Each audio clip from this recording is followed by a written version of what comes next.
That's fucked up.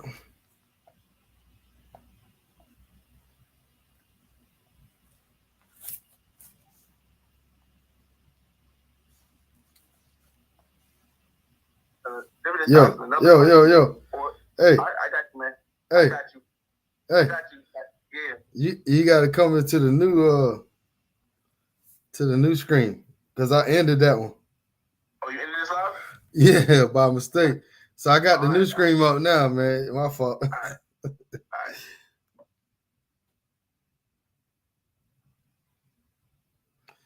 Yeah, my fault, y'all. Damn. I was trying to switch it over to my laptop, man, but unfortunately, I ended that last live. Hopefully, y'all come back. Forgive your boy. But anyhow, man, that housing market, man, it's risky, man. I'm not a huge fan of the real estate, to be honest. I know real estate make the most millionaires, but I'm not a super huge fan of it. Fly boy, where you at, man? Let me send you another invite. Hopefully you come back. Where you at, Fly boy? Where you at? Let me try to send it to his what's up.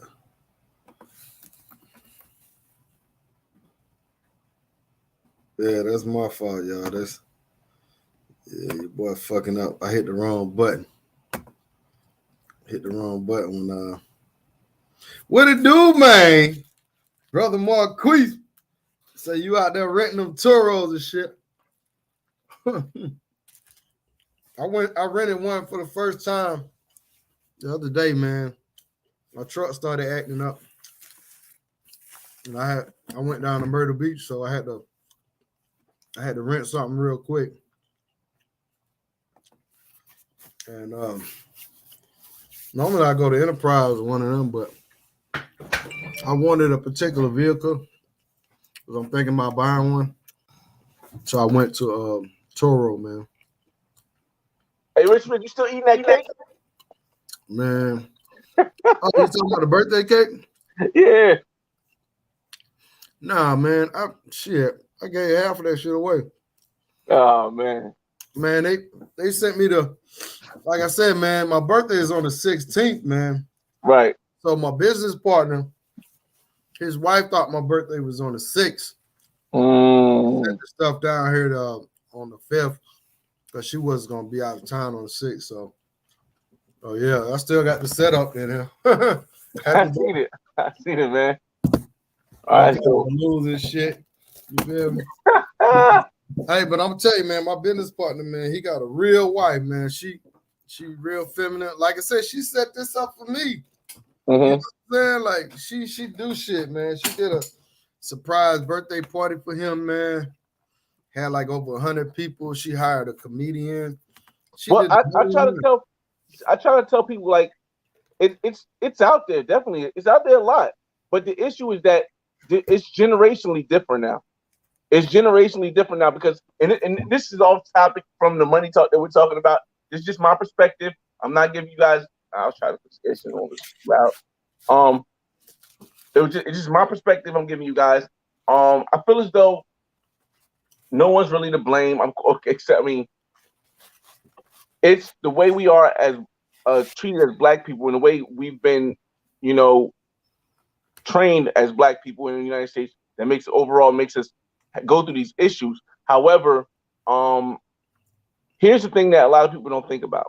Like a lot of our grandparents, great grandparents, and maybe not our parents so close, but a lot of our grandparents, like their grandmothers, they put up with a lot of stuff from my grandfathers and just never told their daughters or never told their sons and never did this stuff, right?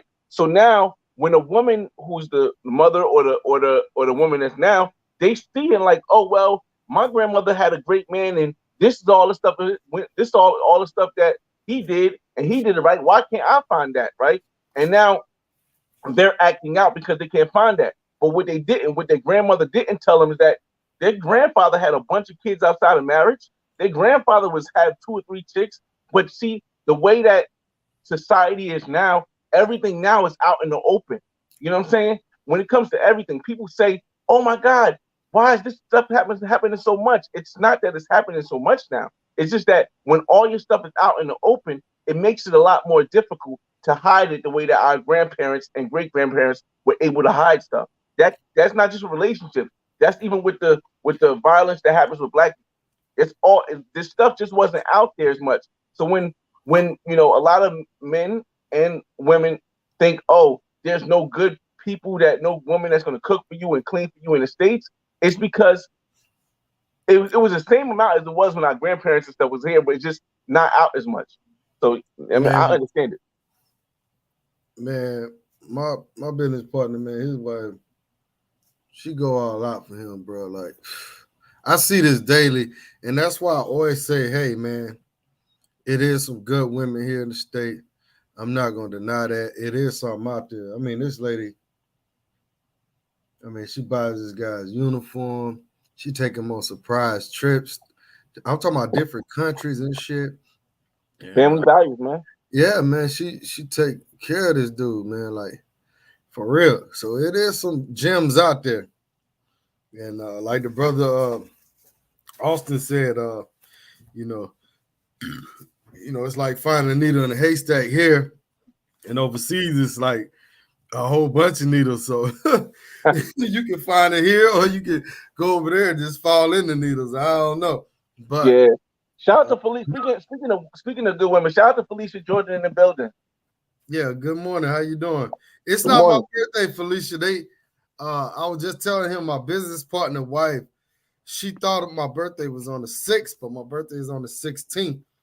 So she set all this up for me in my office. Y'all can see all that, but all kind of balloons and all kind of stuff. The cake was right here. I mean, it was, it was cool, man. Yeah, I mean, that I personally think this is one of the reasons why it's actually harder for us black people as families to build wealth, because of everything being out in the open now, and our great grandparents and grandparents never telling us when we grew up that, hey, everything wasn't perfect in relationships, everything wasn't perfect in our family. We just made it work, and we hid it from you guys because we wanted you guys to grow without that knowledge. You know what I mean? So we thought it would help you guys grow better. Because of all this, now the black wealth in the United States is significantly lower now than it was in 1968. So we significantly own less. And you know what I mean? Will it change? Hopefully. But here's the thing people don't understand. And this is the whole, we spoke about my money, but it's the whole concept of everything. Black people get mad at other black people, or black men get mad at black women in the United States because they're not getting the same treatment and family values that they've got when they see their parents go through, or they see overseas, right? But rather than getting mad at the effect, the symptom, why not just get mad at the cause? Or why not even get mad at all? You got to understand the cause. Like, then the situation relationship wise is not the cause. The cause is what we're going through as black people. So I would never be mad at a black sister who tries to, do the whole child support thing, do the whole thing, because I understand that it's not you that's doing that. It's your teaching that from the system that we have in America. So a lot of people you'll see them arguing on different podcasts about, men and women. And I'm like, and for me, I'm like, if that's what works for you, that's what works for you. But for me, like, bro, we've been through too much for me to be mad at any black woman. You know what I mean? Yeah. But hey, let me speak on this real quick, and we're gonna get back to the money. Okay. Cousin of mine, he came through yesterday, man. And he been going through a lot of problems with his wife, man. She been doing the most. Anyhow, she ran off with the kids a few days ago, man. He don't know where his kids at or nothing, man. Police? Police? No. No, she ran off with the kids. No, I'm saying I would have went to the police. He ain't gonna run off with my kids. Well, he could do that, but think about it. I mean, if she's the parent, I mean, ain't nothing he could do. It is. See, a lot. It's another thing that we have a thing that we don't think. Like, If She been gone for 3 days.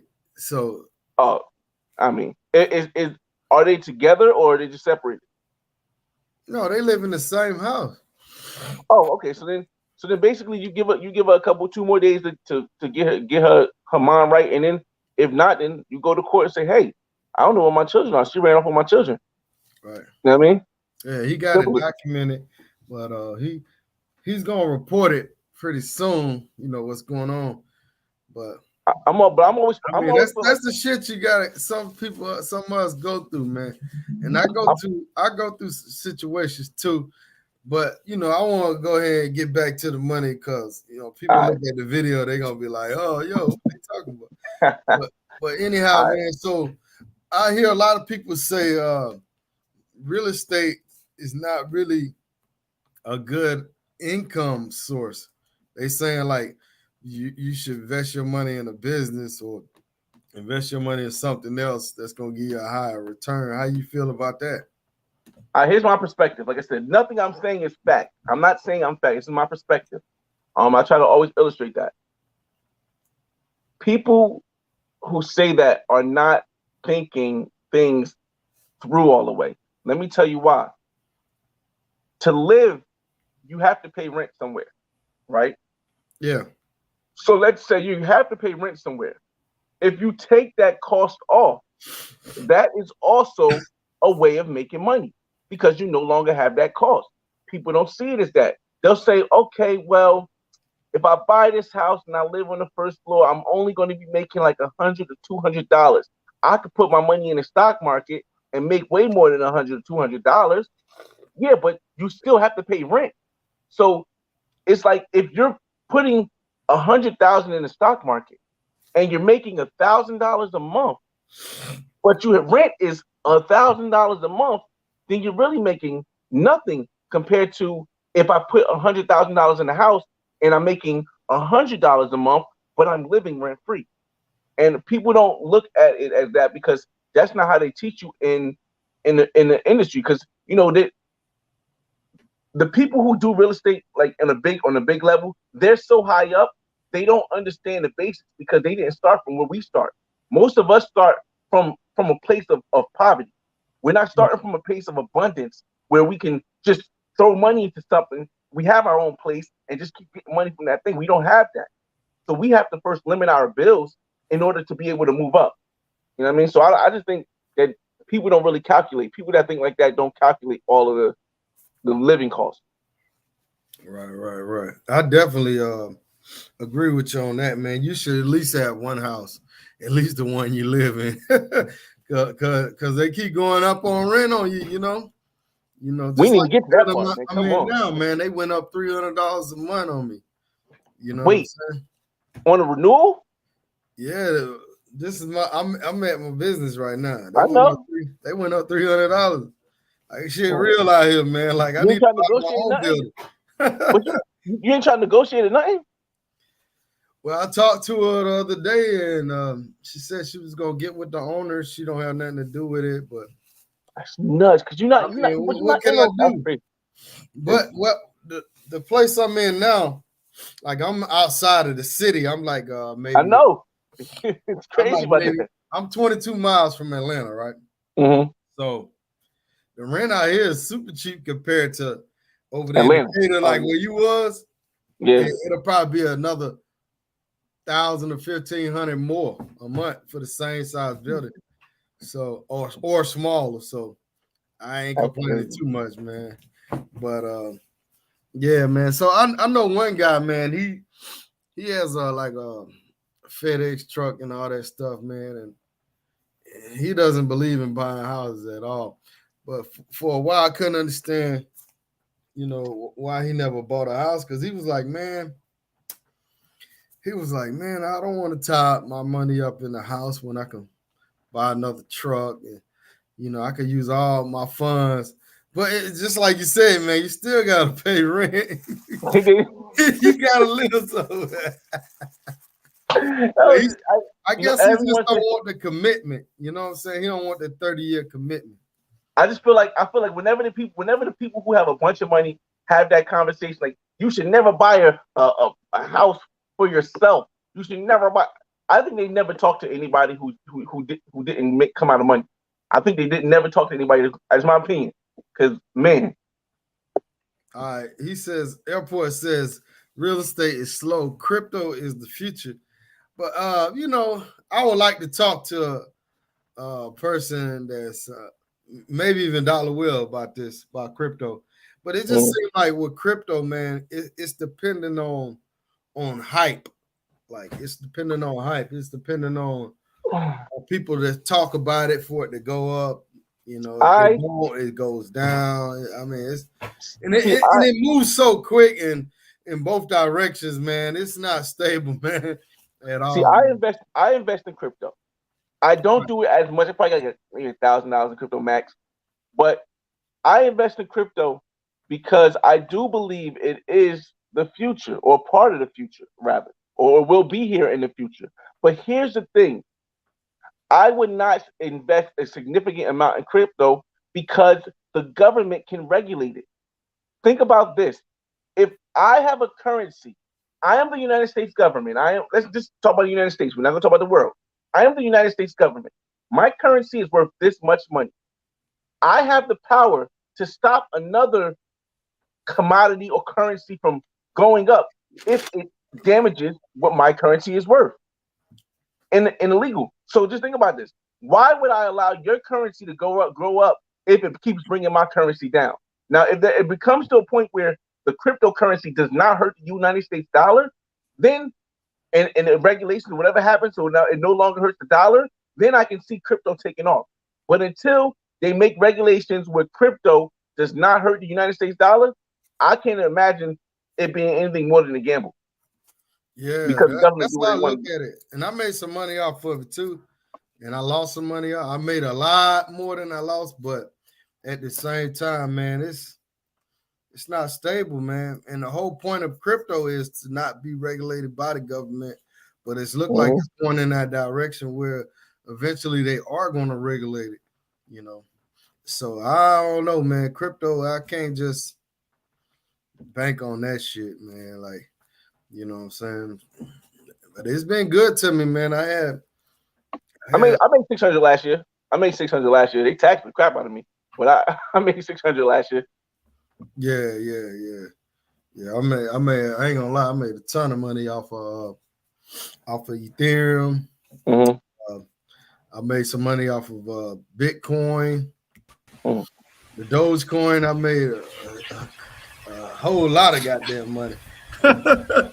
But what's up, Dollar Will? What's happening? What's happening, man? With much respect to both of you brothers. I was just going, you know, hang out and, you know, take in the info, you know, like man, you the stock man. You come on there with your expertise, man. Don't be humble on us. Well, let me say right now, I'm not no certified financial advisor or nothing. I'm none of that. I'm just a dumb trader. Okay, I ain't that dumb. All right, I'm on here to carry the flag for education about technical analysis. But I want to definitely tip my hat to the Flyboy Way when I really said I'm gonna get on this panel based on that last thing you just said. Usually when I get on these panels, you know, I come on with the smoke, right? Because somebody will say something real, you know, something basically real stupid that it's some stupid things that we got to get out of our mind about money. And I have a personal war against that because nobody's telling us the truth. And one dumb thing is gold is always safe. That's stupid.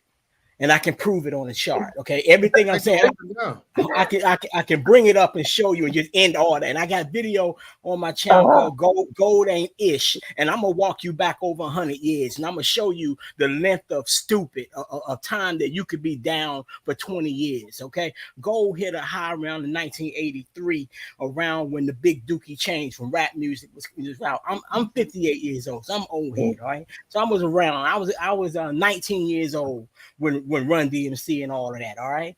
And then gold went on a decline and gold hit the bottom somewhere around 2001. So if you bought gold in 1983, you didn't break even until like 2005 or it took you about 25 years basically to break even. And so when I'm in these barbershop kind of conversations with people, the thing I ask them, when was the last time you ever watched a stock chart or a chart of gold? Or the next one, housing is always safe. That's stupid too. There is nothing that always works. The economy is always, the market is no. You tell me what it is, and I'm gonna prove it. I'm gonna bring up a chart. I was with you because now here's the thing. I personally, but what you said that got me up here. Let me throw you this compliment. What impressed me with you is when you said, "Oh," and then the latest one, flavor of the month is crypto is the future. That's some dumb shit too. Cut it out, okay? Okay, I ain't no fan of nothing. Okay, put it that way. I'm for whatever works. I'm not against crypto. I'm not against housing. I'm not against gold. I have bought it all, but all my decisions are chart based on the macroeconomic. And this brother said about how the U.S. dollar is basically putting foot up crypto's ass. I said I got to get on the panel. You're right. You're right, because the U.S. dollar is the default currency of planet Earth. And all y'all traveling, y'all doing is really based on the fact that the U.S. dollar hit a low in 2011 because it went on a deep dive from 2000 to 2011, and it's doing a massive correction from that move. And that's why you brothers are historically, we traveled to the South, Central America, South America. But now, as we reaching parity with the euro, we get ready. The world is ours. Okay, so let me interject a little bit. Let me interject a little bit here. Now, I'm not a financial advice either. I have a real belief about gold that's similar to yours, but I would never say it because of the fact that I know the deep analysis you got to do to really be able to and I mean, and I know you say you got it, but the real deep analysis you got to do to make that statement provable requires a lot of information that I don't think we have privy to. Who don't have privy to? My speaking my opinion. But you saying it's your opinion that I don't have privy to, or that people in general don't? Me. Oh, you can get it real quick. But here's the thing I will say, the one thing that in my perspective does not fail. Cash flowing multifamily real estate. Through the pandemic, multifamily real estate made money. Through the crash of 2018, multifamily real estate made money. So when it's like when people say there's nothing on earth that can withstand everything, multifamily cash flowing real estate does. Because people always need a place to live. Okay, here's the problem. Here's the problem with what you said. Here's the problem with what you said. If you're not a chart reader, I mean, with all due respect, things like crash and high and low, if you're not a chart reader and you studying big data, decades, 100 years, you don't really know what a high or low or crash is. Right. And that's just respect. So these things mean something. You got to look at it in a chart form to see, like that big correction we had, what you call in the 2018 from the pandemic.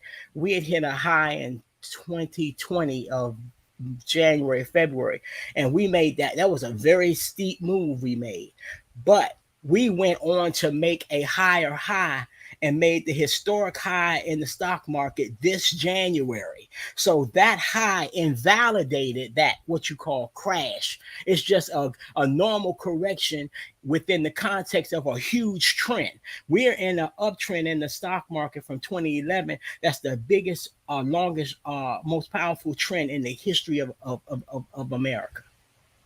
So our instincts about high and low is off because we at this like extreme, logarithmic end of a move where everything is exaggerated. See, the market exaggerates on both sides, the swing high and the swing low.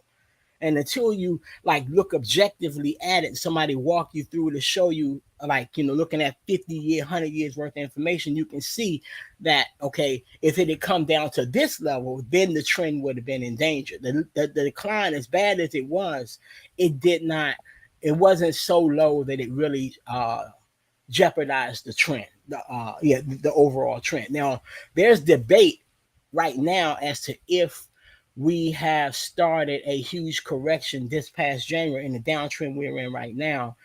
There's debate in technical circles that, not to get too technical, but I'm in the camp that says we're on schedule for a correction that's of the proportion of the quote Great Depression. Because if you look at the Dow since 1932, it looks like Superman. And that long trend. Mm-hmm. I try not to, or rather predict the future, because I don't feel as though that's something that I have access to. I can say what's most likely to happen, but I'm not going to bank any kind of real money on that. However, I will say that once again, the one thing that has worked in the past that's not ever, to my knowledge, ever failed was cash flow and real estate. Okay.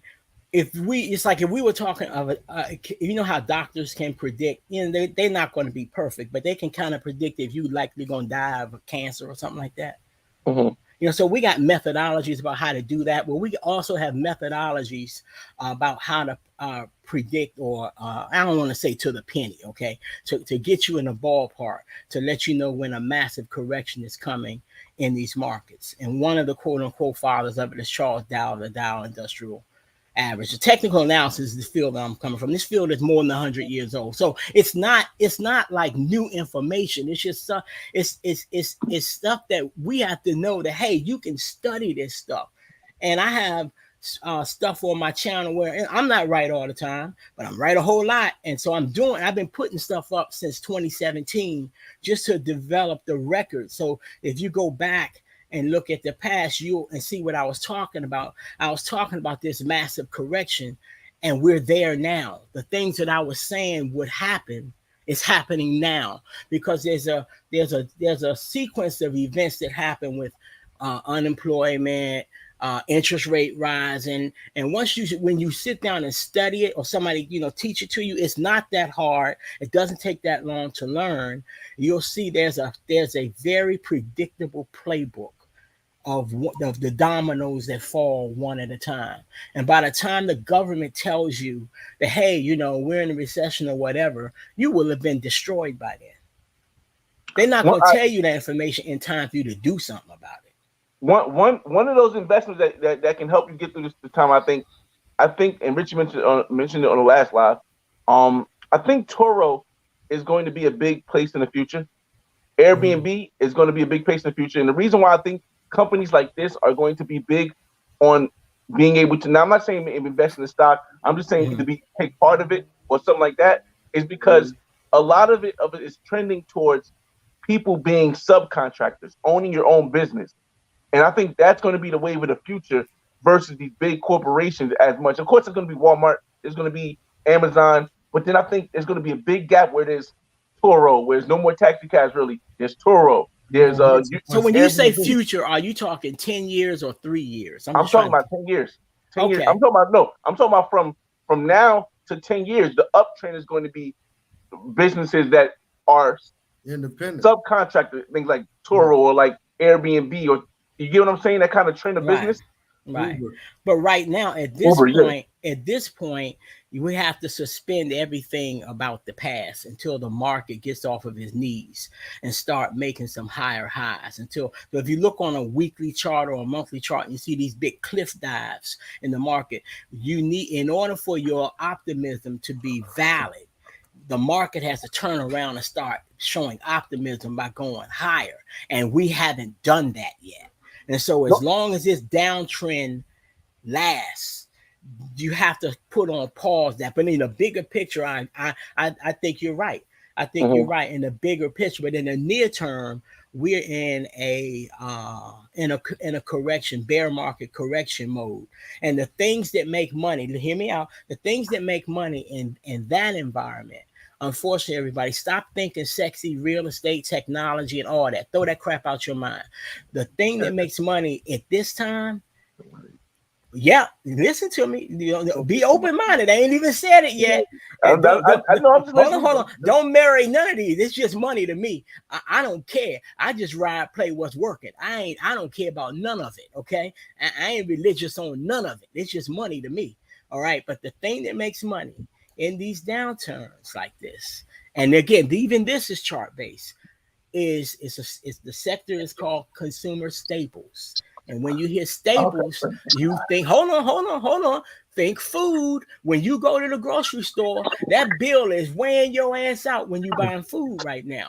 Okay, because everything related to food generally goes up, and so the money, the playbook is that money leaves the tech world. All that sexy stuff that went up high, like Tesla and all that, money leaves that, and it goes to the grocery stores and stuff in the grocery store. The biggest consumer staple stock is Procter and Gamble.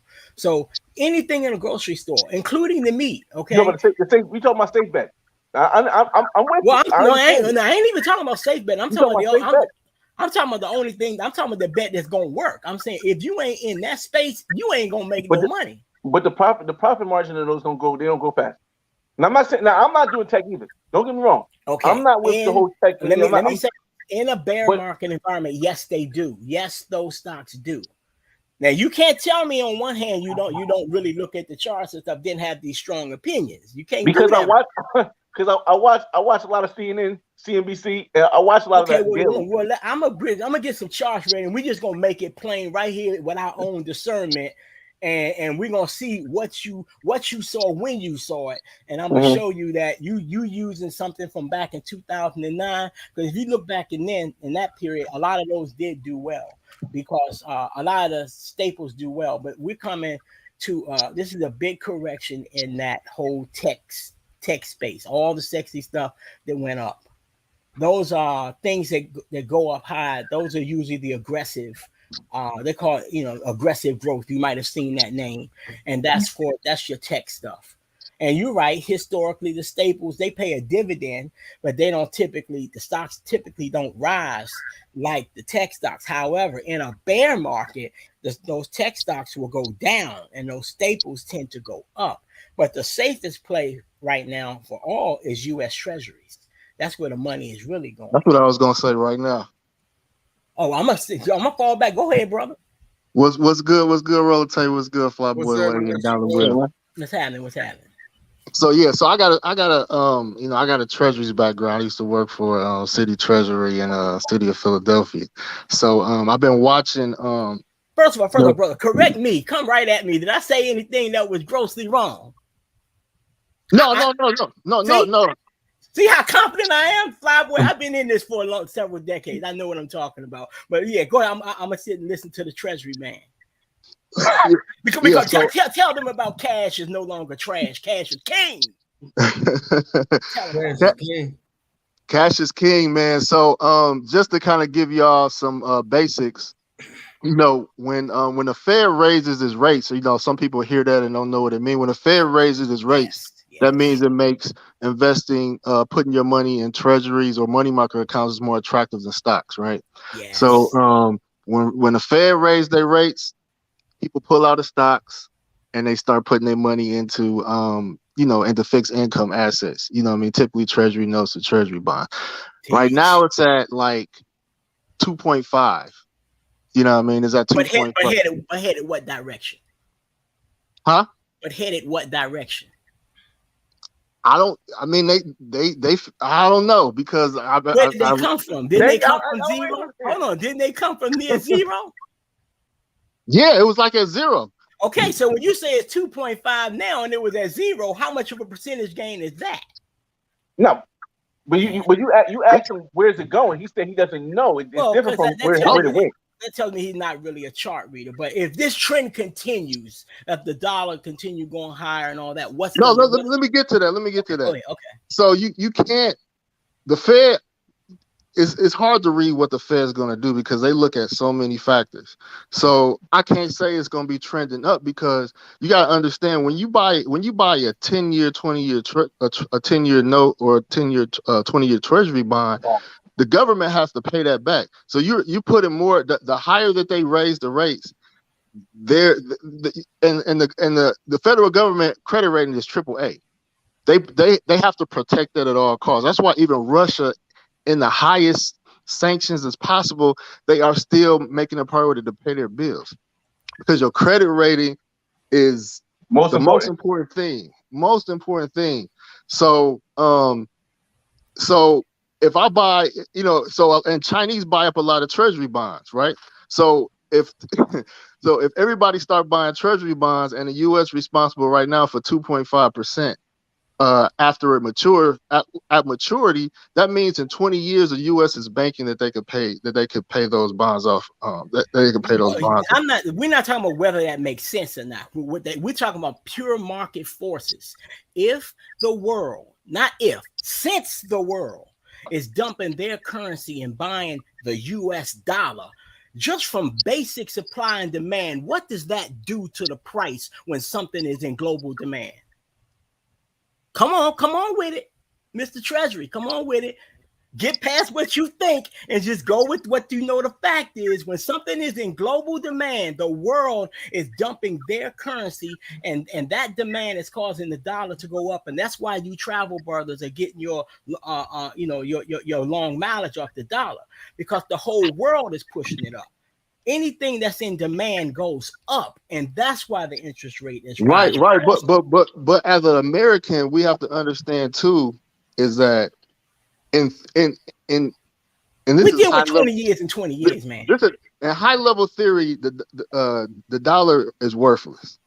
Assets will always be worth more than a piece of paper. Houses, real estate, gold is king, because the U.S. is smart. Oh, we in a credit. I have faith in you, bro. I'm gonna have to go to the charts now. We in a credit based. We live in a credit based society.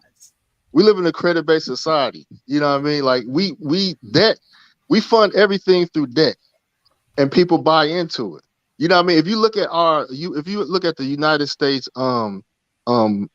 annual budget, we deficit spend all the time. Yes. And people still have confidence in us because, you know what I mean, we have resources to back it. Yeah, bro, you went into the muck, man. You were doing good in the beginning. Me and this brother, we got separate. He's a I see where it went. He's a fundamental style investor, and I'm a technical style. So we're kind of like cats and dogs. We don't necessarily see things the same way. So these are like two different camps you would have to learn about.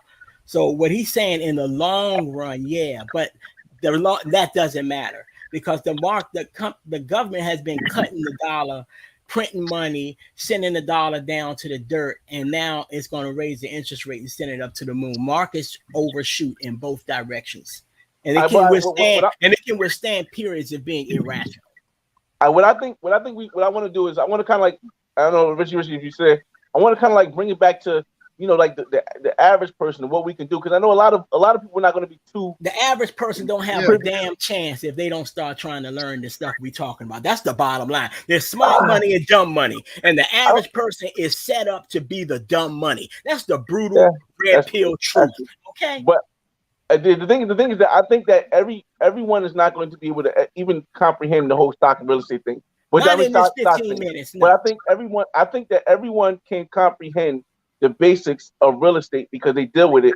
Everyone has some knowledge on real estate, and the reason why is because we all have bills to pay, and any bills that we pay for the cost of living goes towards the whole thing. Like we pay heat, we pay hot water, we pay electric, we pay a rent. Well, then we could get a house.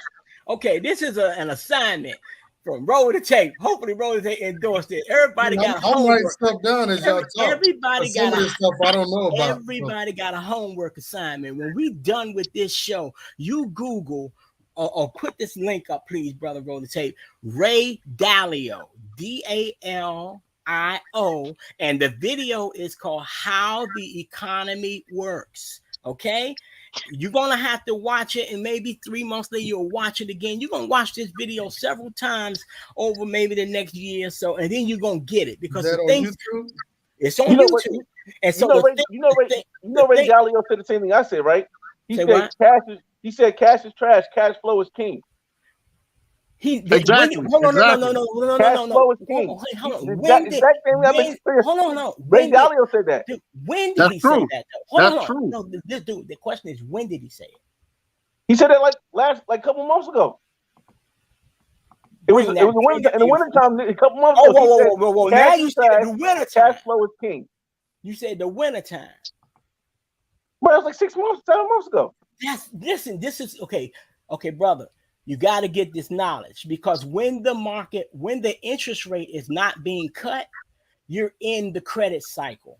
When the interest rate starts rising, you're no longer in the credit cycle. So when he made that comment, we were still officially in the credit cycle. But when that interest rate started going up and having an impact on things, and that dollar really broke out of a certain channel it was in, he changed that.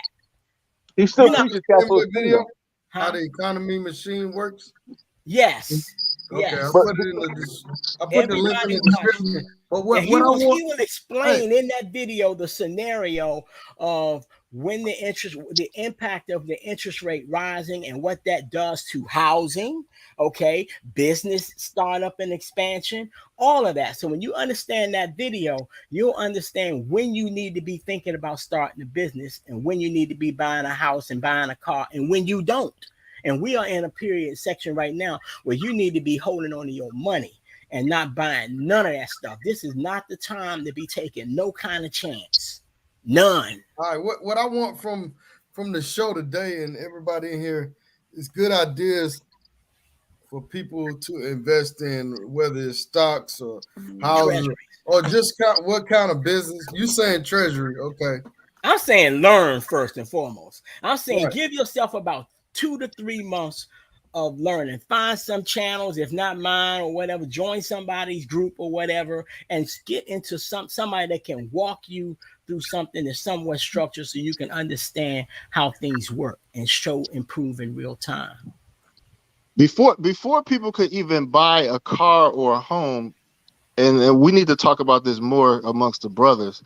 We need to talk about, we need to talk about on a larger scale building credit, because you need good personal credit and then a good business credit to do a lot of things. Dean Code, he funds a lot of his business ventures based on, just our business credit. And we have some WhatsApp groups where we talk about it in small groups, but we need to talk about it on a larger scale, because when there's a recession, the people that win is the people with credit. Well, even if they ain't got no money. How you build good credit, man? Instead of recommending, tell us how you build good credit. All right, so here's the basics, and y'all take notes on this. You know what I mean? So there's a 2 component on fixing your credit. Is the building part, and then is the fixing part. So the building part is, I'll tell everybody, is diversify your secured bar credit, so you could get it. So I always advise, have a bank account at a credit union and have a bank account at a traditional financial institution like Bank of America, Chase, Wells Fargo, whatever. Have one of those now, and then get a secure card. Typically they about 500. Get a secure card at your bank and credit union.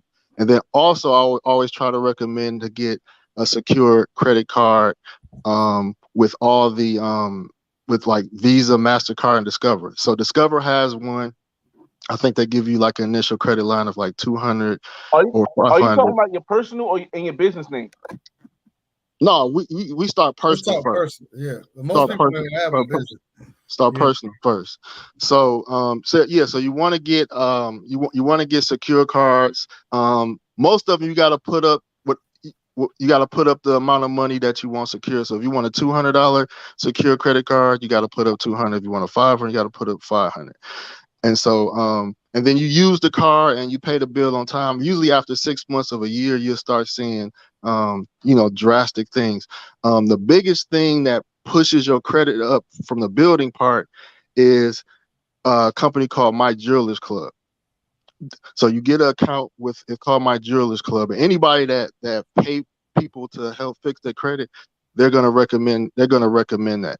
So My Jewelers Club gives you a $5,000 line of credit for pretty much bullshit jewelry. You're not going to actually spend money to buy it. You're just getting an account with them. They have a $99 a year annual fee, and then they just want you to make one purchase of at least $100. So you might buy something, that's it. So what that line of credit does it helps your utilization low. So you know what I mean. So you want your credit utilization to be, I would say, under 20%. You know what I mean? So basically, like if you let's say if you maxed out on 3 credit cards of 500, so you got 15, so you maxed out on $1,500 on credit cards, and so now you got 100% utilization rate. That 5,000 get added onto your credit report, and now you got 1,500 divided by 5,000, whatever that is. So then your utilization rate go down. So that helps your credit tremendously. So I covered the secure credit cards. You could do secure loans too. They All right, work let the me ask same you way. a quick question, real quick. So when you got that $500 limit and you max it out to 500, should you pay that before the end of the month, or you should wait till it hit your thing and then pay it? If you got the money to pay it, just pay it. You know what I mean? Like before the end of month cycle close. Okay. Yeah, but there is an issue with that credit people need to be aware of when we go into these down cycles like this, when the interest rates start rising. Y'all gonna, before the year is out, it's very likely you're gonna get little notice in the mail from these credit card companies where you used to have this $25,000 credit limit on that card. They're gonna cut, 15 or whatever. They're gonna lower that sucker, because what comes next in the domino is, when the job layoffs come, the home foreclosure rate comes, and they credit card companies are very concerned that you're going to start charging your mortgage on the damn credit card, and so they know that's coming, so they're going to lower your daggone credit. So they don't get wedded to that figure in your mind that you got this credit limit of 30 or 25 or 15. They're going to cut that. So I'm just letting you know, so don't get shocked, before, in the next few months, they're going to start winding that credit back to reduce their liability to some debt that you're not going to be able to pay back. So they're going to cut their risk, lower their risk profile with everybody. But brother's not even at that point yet to get those large lines of credit. We at the baby. I'm talking the baby stages. This is just, getting your score. Build your getting credit your score. Oh, I'm talking about a lot of these brothers out here own homes and stuff. They at that level. they got that credit line like that. No, I mean, I kind of like, I'm still following. I like how he's building how to build your credit from scratch. Basically what he's doing is, because you got to start with a secure credit card. You can't go get a credit card. I like how he's doing it. The only place where he has me off, and I'm still listening, but the only place he has me off so far is because is the point where he has to pay $99 a year for something and to spend and for the credit card, and he has to spend $100. So that kind of threw me off a little bit, but I'm still with you. Keep going, man. I second what he's saying on that. I established credit that way. I went, I had secure cards. I went and had signature loans at the bank and all of that. Bank turned me down for a loan. I went into the bank. In fact, it was a credit union. I was very young. They turned me down. I asked for a meeting with the president or whatever, and I looked at him eye to eye, and I said, "If you're not going to give me a loan, why should I do business with you?"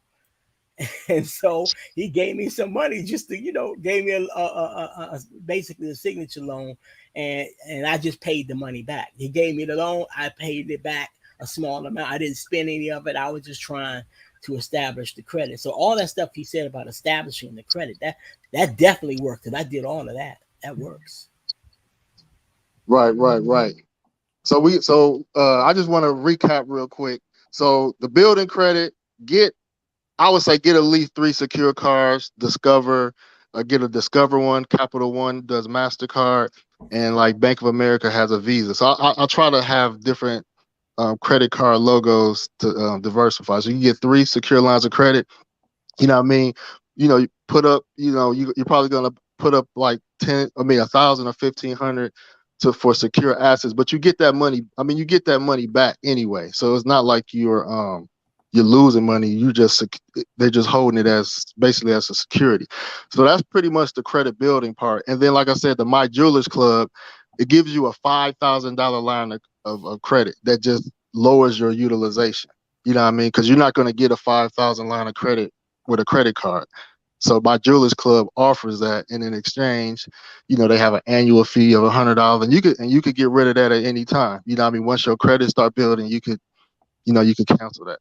So that's the credit building part. Now the credit fixing part is going to optimize your credit score. That means that you can do it yourself. They have different three credit reports in one. You look at your credit reports, and you could do this yourself. Anything that says delinquent, that means that, or derogatory. If you owe people, you could try to settle things like that nature. Look for things that are older, 7 years or older. So anything 7 years or older, you could just write a letter to the credit bureau. It doesn't have to be professional. You could just, but it has to be sent certified mail. That's the key thing. So you don't have to pay people to do it for you. You could do it yourself, but you just have to send anything you want. You have to send certified mail, return receipt for the most part. So, you know what I mean? Basically, you're disputing things on your credit report as far as a credit fixing part. So, I mean, there's more details within that, but that's pretty much that in a nutshell.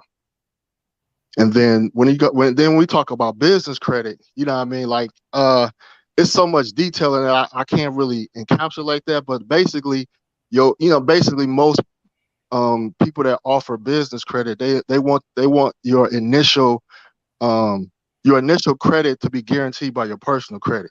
So that's why personal credit is important. So after you get that first credit card, or after you get that first line of credit as a business, after that, you can solely use your business EIN number. You don't have to no longer use your social security number.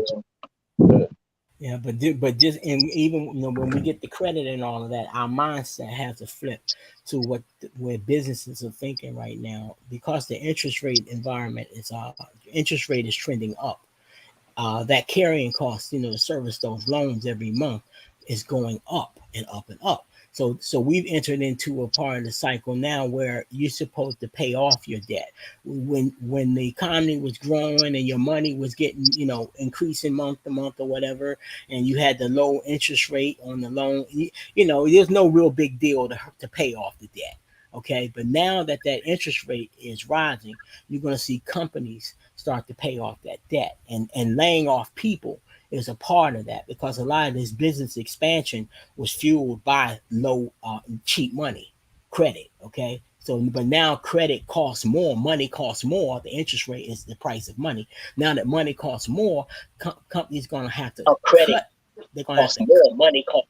Somebody turn on their YouTube. But yeah, so the companies are going to start to reduce some of that debt on the books, and like I said, some of that debt is employees. Facts. Yeah. I would say this, like, basically I try to bring it back down to the average person. I know if you have credit card debt, you're gonna have to go a whole different way. This when I speak on it, I speak for someone who's starting from scratch. Like, yes, you have to build your credit. So I would definitely start with building my credit. I pretty much 90% of what I can't see his name because the thing's up here. Let me see. Yeah. It's pretty much for the average. Pretty much what what's his name was saying. No excuse. No excuse, right? Pretty much what no excuse was saying. But I would say this: always remember that before you try to build money and make a lot of money, you gotta realize, how can you get rid of your bills first? For example, even if you can't go out and get a house, right? Think about this. If I get a roommate, I split my bills in half. What benefit does, I know a lot of people say, oh my God, I don't want to be living with nobody. I don't want to live with another person, this. Okay. Well, sometimes you got to do what you don't want to do to get where you don't want to do. I personally, speaking my own experience, I've had a roommate since I was 18. So when I moved out my place at 18, because at 18 I can't afford my own place. At 18, I moved out my own place right after high school.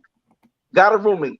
I had a roommate from 18 to 32, and in that 32, I had tenants. So I've always lived. I've had my own place, but I've had a roommate for that long because I knew I could stack my money and I could pay my bills.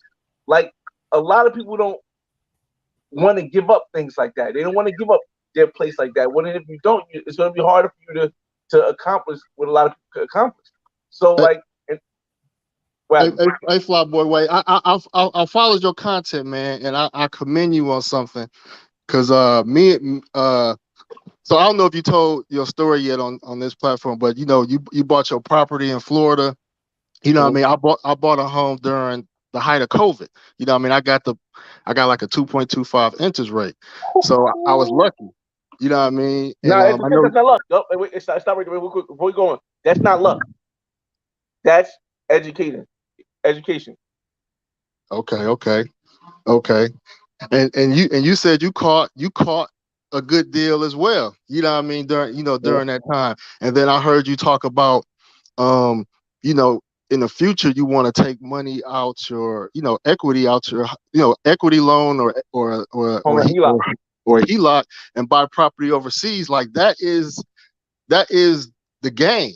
That's what that's what white people do. That's what other groups of races do. You know what I mean? So So brothers need to hear that. And then what you just said about sacrifice is important because brothers used to wonder like how I traveled a lot and been out the country a lot. You know what I mean? Like it was a time period where my lease was up. I went out the country. I didn't have a place to stay. So when I came back to the United States, I didn't have a place to stay. You know what I mean? So I had to stay with people. I had to Airbnb cribs until I was working, but I was still working on buying my first home. So I had to make that sacrifice because paying $1,000 for rent and then trying to stack to pay a home, like I couldn't do that. So I had to, stay with some people. I had to Airbnb some spots. I had to Airbnb rooms. I wasn't Airbnb in a whole spot. I had to Airbnb rooms for a few months. You know what I mean? So I just wanted to say that. If you guys don't know how hard it is to Airbnb rooms and have make sure you have a room by the end of the night, bro, it's hard. When I was going through my transition from the place I was staying to my new house I brought here, like I had to like Airbnb with my son, like certain places, because I was like I can't bring my son to where I'm at. I'm in a trap. I can't bring my son where I'm at. So I had to. So I understand what you had to go through. It's sacrifice, fellas, like you said. Yeah, I just want to say that what Flyboy Way hit it again when he said get a roommate or house share. I mean, this is the time again. Cash is king now. Okay, you got to flip your whole mind. Forget the way you was thinking a year ago. We're in another part of the cycle. And when you watch that Ray Dalio video, how the economy works, where the link that I wrote the tape drop, that's your homework assignment.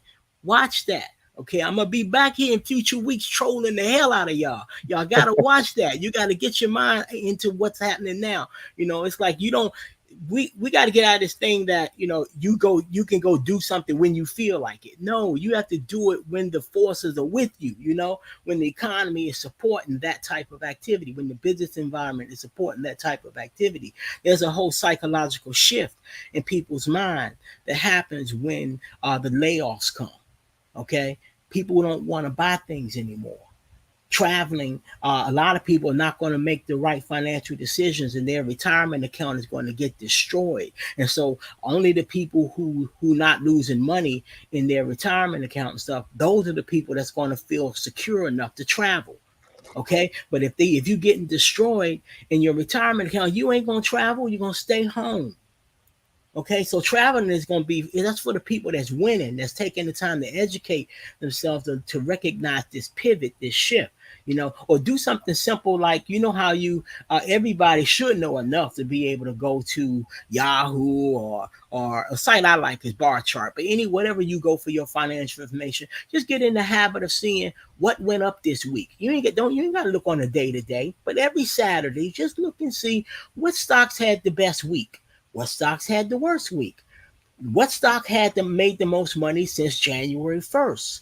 And you're going to notice a trend. And you're going to remember Dollar Will because you're going to see a lot of staples and stuff in there.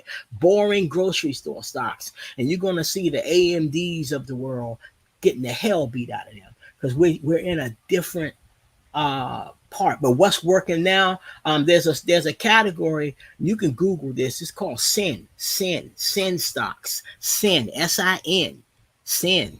Okay, that's cigarettes, marijuana, cannabis.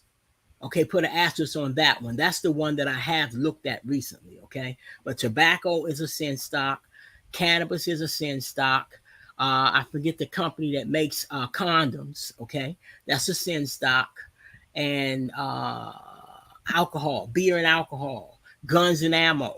Okay, because when the economy starts going down, people start worrying about their personal safety, and gun sales go up. Okay, so these are just some of them. But again, this is the theory of what has happened in the past. I don't buy just on that. I take that knowledge of those things that have worked in past bear markets, then I go and confirm it by what we call the price action on a stock chart. So that's a step. So one, you got to learn the playbook, and that video from Ray Dalio will give you some ideas about what types of things will rise when the market shifts. Then you got to learn how to read the chart, and you can learn all of that. It's a lot of it is free on YouTube or very low prices. Various people Patreons and stuff. But yeah, that's that multi-generational living thing. Somebody in your family can't afford to pay this high property tax that went up as the real estate went to the roof, and you might be wanting to sell your house to cash in. So this is a good time for somebody who's thinking about selling to sell their real estate and go move in with a family member to help that family member pay that high taxes and just ride this daggone correction out. It might take 2 or 3 years, and we see where we are in a few years. But meanwhile, you sitting there with your cash in an environment where cash is king. And everything is getting cheaper and cheaper by the quarter. And so you could find yourself 2-3 years from now, everything 50% reduced from the all-time high. You coming in getting everything at half price when you got the most money than everybody in town, because you sidestepped this correction. Hey, so that's my question. What's y'all opinion? Y'all think the housing market gonna crash within another year? Or it's gonna take like 4 or 5. Ain't no 4 or 5. It's happening now. Right. I think it's happening now. All right. Before we get to that, let me before I answer this question that James says, I'm gonna answer this question. But I want to say this: before you do real estate, before you do stocks, before you do investing in business, it's most important to pay off your credit cards, because your credit cards are going to be the highest interest that you're going to get. Yes. So before you do any of this that we're talking about now, pay your credit card down. Nothing else makes sense. Student loan, you can hold off on. It's cheaper, but credit cards got to get paid down. James says, will you still think those housing purchases were a good idea when the value drops by 50%? Okay, when you purchase a house, now I'm talking about cash flowing real estate. When you purchase a house that's cash flowing, whether or not you live there or not, you're cash flowing. Cash flowing, for those that don't know, you're making more money in the house than you have to pay on the mortgage. Let me break that down. Cash flow is when your profit minus your expenses leaves some money for you. That's called cash flowing. Regardless of what the houses drop, my house that I live in now, we're $560,000. If it drops to $200,000, I'm still making money off of it because my mortgage is lower than my profit, than what I'm making over it. My mortgage is lower. So will we still think? Yes. It still be the same thing. Another thing, rent is going up. It's going up. I mean, has there ever been a year when rent went down? I don't know. Maybe I'm not that old now. I know you're a little bit older than me. You guys, Dollar and Roller Tape, you guys, has there ever been a point when rent has significantly went down? No, not significantly, but it does go down. Now here's another thing: when this ball really starts going down, and you start seeing them housing prices tumble over, back in 2009, and it happened also around. This was like in 1990 or something. Mm-hmm. You want to pause on signing them long leases because the rent rate starts to go down, but not drastically. Okay, right, right. But let me just make this point. And so you get into this little price war with the apartment buildings. They start giving you a free month and all this stuff. And so, but if you don't sign no long lease, you can use it against them every time your lease ends. You can go and get an extra month or something. So so whereas when the price is going up, you want to sign that 2 and 3 year lease. You want to lock that price in. But when that correction comes, you want to hold your money back because cash is king. That's what I kept trying. I'm trying to get the point that I'm trying to get to the point that rent is going to consistently go up. Now, yes, it may come down $100, $200, but overall, it's going to consistently go up, right? But a mortgage is locked in. You locked into that number for the 30 years you're here. It's not going up. At most, it's going to go down. Yes, property taxes might go up, but as you pay off that mortgage, your rent goes down. So I mean, your monthly cost rather goes down. So I'm yes, sorry. One other emergency thing, brother. I know we all forgot this. Everybody should be. None of us. I'm not a financial advisor. I don't think any of us are. However, in my opinion, I'm sure you brothers will agree. Nobody should be in no adjustable rate mortgage right now. A what? Yeah, no one should be in an adjustable rate mortgage right now. Everyone should be in a fixed rate mortgage. Oh yeah. Oh yeah, because when it was falling, it was actually a good thing to take that chance, but you'd have to know how to read the charts and all that, because the rate kept going down, and so your mortgage, your rent, your rate will go down, over time. But in this cycle where the interest rate is rising, get out of an adjustable rate mortgage. Get in a fixed rate mortgage. You're gonna get destroyed. This market gonna choke you out. I can imagine that. Yeah, I don't know why people even do them, man. That's what I'm saying. I guess it's to get in cheap, and then Like how much could you say? How much could you possibly say with adjustment? I know some people mortgage was like $700 coming in, and that motherfucker went to $1,700. Like, okay, in 1994, when I bought my house at 6.75%, I damn near did a cartwheel. That was cheap. Okay, the rate was around 12 and 13%. Okay, and so since back in 94 to now, the rate has come down steadily below that. So somebody that got an adjustable rate way back then, they actually saved money. But you would have to know a lot or be like a serious trader with some serious study to be able to take a risk like that. But most folks just, so when that housing catastrophe happened in 2007, that's how they got us, because a lot of us were buying houses for the first time. So that would be people around 55, 60 years old. I'm like for a lot of y'all parents' age. They got these little McMansions that they couldn't afford, and that adjustable rate mortgage allowed them to qualify. And then the rate started, it got them. So yeah, that's what happened to my mom. She had got her first crib at probably age 40 or something like that. She had a balloon, they call it a balloon, and she had to get a short sale. And then after she did the short sale, they bought the house for way cheaper than what she bought it for. And that was during 2008. So after the crash, she was like, man, I overpaid. And she don't have a home. She don't have the home no more. And so it was kind of like a lose-lose situation, unfortunately. And I'll say, if all this is too complicated for you, look, there are financial advisors out there, financial planners. Pay them that little couple of hours and hear them and let them explain it to you. But that little couple $100 or whatever for a few hours with them could save you thousands.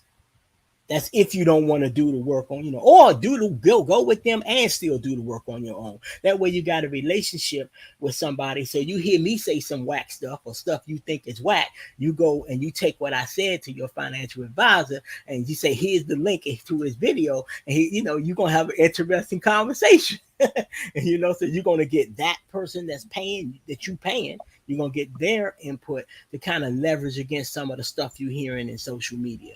And they can put it in context for you even better.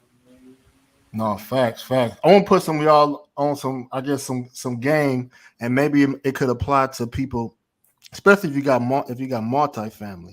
And then also too, there is the advantage of me being a homeowner now is that times where I felt like I was going to be a little difficult paying my mortgage, whether because I was in between contracts or something like that. Owning a home has so many benefits. Like you could get deferments if your bank offered deferments, especially during COVID. Banks had deferments. I know people that deferred their mortgage for almost up to a year, and then there's other there's other state funding too sometimes. So, but if you're a renter, you pretty much screwed. Like if you lose your house, if you lose your job as a renter, like you kind of screwed. But if you lose your job as a homeowner, there's there's tools out there, you know what I mean, to help you. So I want to, you know, point that out. But as far as multifamily, so I got like I live in Philly, so I got like a 3-story row home. You know what I mean? Kind of similar to like how brownstones look. And so initially it was you know, zoned as a single family. So I was like, okay, you know what I mean? Like the economy getting tight, they changing these Airbnb rules and shit. You know what I mean? I gotta see what I could maneuver. So I went and got it rezoned for multifamily, which means that, you know what I mean, I could rent a portion of the house, or you know, or use that for Airbnbs. But then another idea that I came up with was that, you know what, if I don't want my mortgage no more, I can basically renovate the second part and sell it. And I talked to some lawyers I talked to a real estate lawyer. I was like, I want to do a condo conversion. So then while the value of my home is going up, I could sell that top portion at the price of my remaining mortgage, and basically I'll pay off my mortgage. I will live in a first unit. I will have the condo association, and the people that buy the first unit, they got to pay me condo. I could come up with a condo association fee, and so even though I've given up half of my house because I sold it, my mortgage is paid off, and I'm getting money from condo association fee, and I can rent the spaces in my unit. That's creative as hell. Yeah, that's creative as hell. And something else for you guys to talk to your financial advisor about is a mortgage called a reverse mortgage. It's kind of controversial. It's not for everybody, but you definitely want to talk to your financial advisor about it, and you might fit your situation. If it fit my situation. Let me explain what it is. It's basically, my father had remarried. He's got all his kids grown. Everybody had their own house and all that. And so we didn't want our father to be like strapped for money and cash and be stressing about money in his retirement years. Because that little Social Security check, you know, that ain't nothing. Okay, but the house was paid off. So the equity is just sitting there. It ain't doing him no good. And you know, he was counting he was budgeting a little too hard for his age. So with reverse mortgage, what you do is a mortgage company will allow you to basically take a loan against the equity up to about something like 65% of the equity. And you can name, say your parent can name the survivor. So whichever one die first, the loan doesn't have to be paid back until basically both of them die. You can stipulate that. So the kids, the heirs, will have to decide. The heirs will either have to pay that mortgage, pay that loan back, or they could, or the mortgage company will basically take the house and it's theirs. So it could work out where the market tanks, your parents die, the value of the house is less than the value of the daggone loan that your parents took out, and the bank gets stuck holding a house that's worth less than the debt on it. So it could work that way, but if it doesn't work that way, basically all you're doing is you're putting the cash for the house in the hands of your parents for at least 65% of it, and the heirs, they have to decide if they want the house when their parents die. And if they want it, they put another mortgage on it or whatever.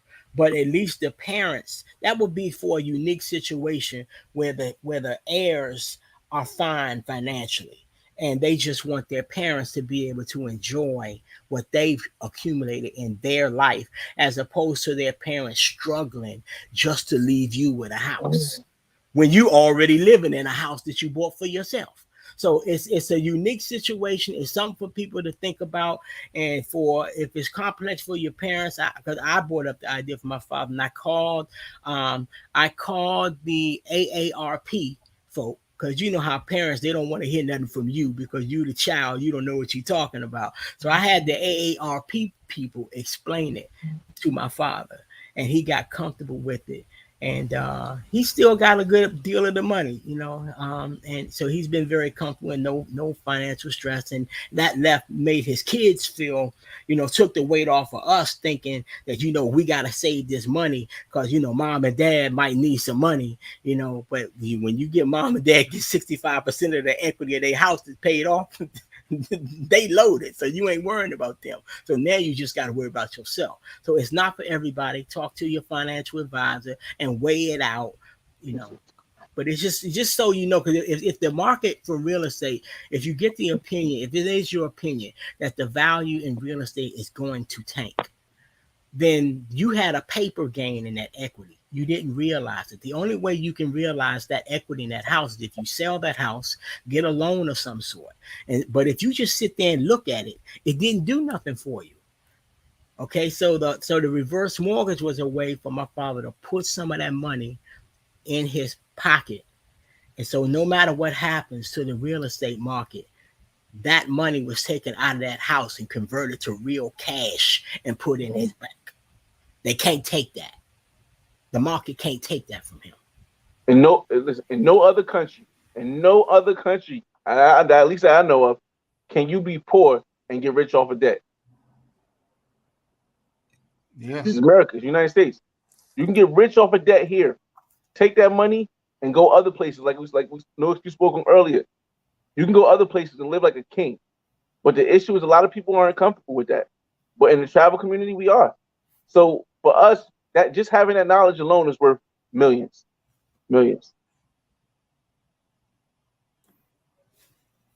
For sure. I don't know if y'all want to keep rocking, but I got to get some work in to do, man. I like to do another show. Oh, yeah. I'm gonna get out too, man. But while he brought this statement up, I just want to say something while it popped in my head. Make sure your parents put life insurance on your parents, man. I know it's uncomfortable to talk about, but a lot of I've seen a lot of people, black people, that could have been left with something, man, just by simply taking it out. Reach out to your moms, pops, or whoever, and be like, hey, we all gotta go. You just need their social security number and take out an insurance policy, man, because that's how a lot of people that's wealthy now, they rich because of, inheritance and stuff like that. So would that life insurance cover natural death though? Death, you could take out different policy amounts, 50,000, 100,000. So it covers like burial. I don't know all the details, but I know, pretty much burial expenses. Yeah, right. You cover that. Because we got people dying, man, where they might have 20 grand in the bank, and the family, because the bank account was only in the deceased person's name, nobody can get to the money. And so now the family's scrambling, trying to bury the person, and the person actually had the money. So even if, in some situations that, I'm this is not just to speak against the life insurance thing. I think that's a great idea. Another thing is an end. This ain't minimizing the life insurance thing. Some of your parents are in a position to take some cash out and put it in a little safe or something where you can get to it if you really need to, when it's time to bury, so you ain't stressing everybody. You ain't got to be doing no GoFundMe, to bury the person. So, it's just going to talk time, or sometimes just make sure that there's another person whose name is on the account. But you still want to talk to the financial planner even about that, because the law gets real tricky about when somebody dies, what happens to the bank account and all of that. So you definitely want to get a financial advisor.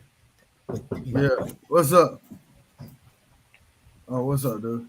I know when my pops died, I had all his account information. I took all the money out, man, because I wasn't gonna wait on that probate shit and all that, man. Ooh, that's another conversation, but we can have that. I'm gonna head out too, but we gotta have that conversation too, because, bro. Probate, bro. If you ain't never been through it, bro. Shit, it took 5-6 years before we That's right. got through selling the house and everything. That's right. Yeah, that's a whole nother thing. Yeah, that's a tough one. I had to do that with my mother. Nobody wants to think about dying, but I got her to get the will. Life insurance, man?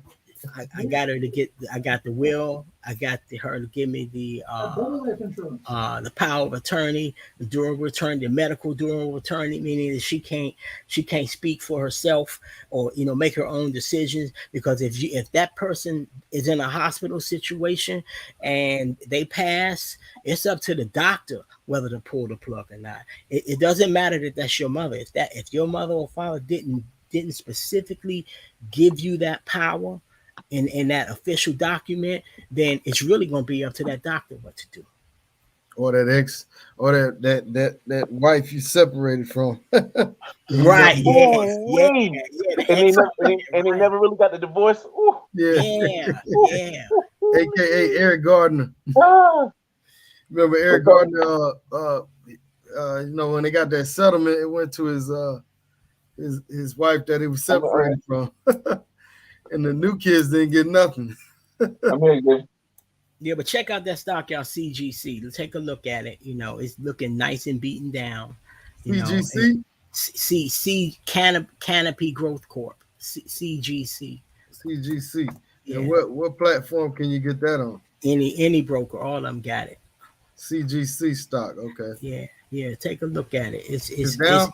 It's down and it's kind of moving side. See, stocks go up, down, and sideways. So it's been going down. It's in the sideways part right now, and I'm of the opinion it's gonna rock. It's gonna rock. But I believe that the current low. This is just my opinion. Don't y'all come hunting for me. If it goes below the current low on the screen, that would be my I'm out. I would walk away from it. But the current low, recent low was a couple of weeks ago or whatever, or that you see on that chart. As long as that low holds, I'm all for it. All right, I'm about to go buy $20,000 worth of it. All right, I think you'll be a happy dude. All right, fellas. Want to do closing out Rosé? So is that 2.67? Yeah, $2.67. So if it go below 250, drop it. Whatever that low is, if it go a penny below it, I'm out. Damn. A penny, okay? Because that matters. Technically, that matters, okay? Because if it when the price makes a low, it'll commonly go near that area. It's called that retesting the low. But that low has to hold. If it doesn't hold, I'm out. So 3 months ago it was almost $6. Right.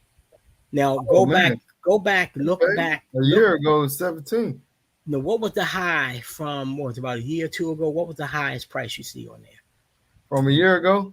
A year or two, maybe almost 19. Yeah, if that's the highest. Yeah, I think we're gonna get that. So that's more than $25 or whatever. That'll be 1,000%. So that's that look like a good stock, man. Yeah, that's in that sin stock category I was talking about. All right, I'm gonna buy like 10 shares just to watch it. I'm gonna buy But yeah, if you're gonna be doing this, regularly on Saturday or whatever, just shoot me an email, man. I'll come by with the charts and Yeah, we'll do another stock show, man. We'll do another one. Yeah, because I got a class I gotta get ready for in a minute here. All right, cool, sure. All right, y'all. Well, we about to be out, man. All right.